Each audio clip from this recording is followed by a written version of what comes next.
Hi, I'm I'm Braden Marconi, and I'll be presenting Lab 1 of Physics 2 2212 on charge tapes. The goal of this experiment was to create two charged pieces of clear tape, observe how they interact with other objects, determine the excess charge on one piece of tape, and simulate the interaction using a glow script computational model. From our results, we found that the tape had a net positive charge of 3.26 times 10 to the negative 9 coulombs.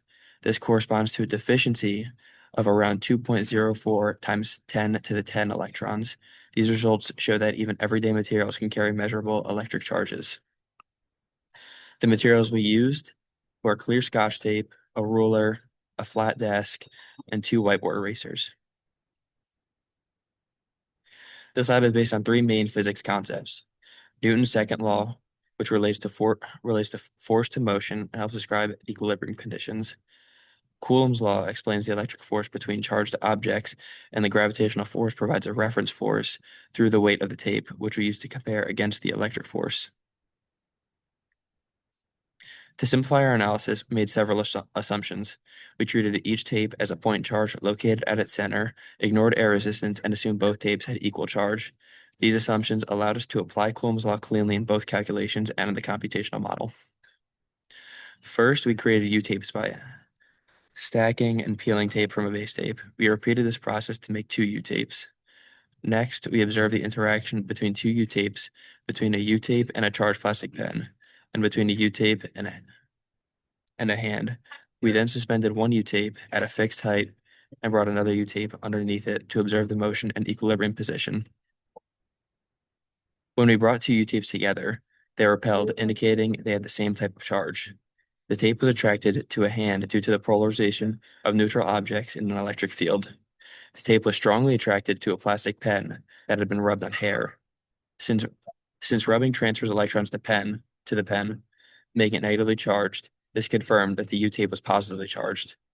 When interacting with the suspended tape, we measured an equilibrium separation distance of approximately 0.02 meters or 2 centimeters. This slide shows the free body diagrams for both the suspended and held U-tapes. At equilibrium, the net force on the suspended tape is zero. This means the upward electric force from the other tape balances the downward gravitational force. This balance is what allows us to solve for the charge on the tape.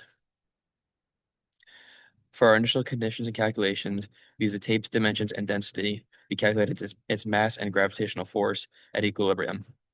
The electric force equals the gravitational force, which is approximately 0.0038 newtons. Applying Coulomb's law, we solved for the charge of the tape and found it to be 3.26 times 10 to the negative 9 coulombs.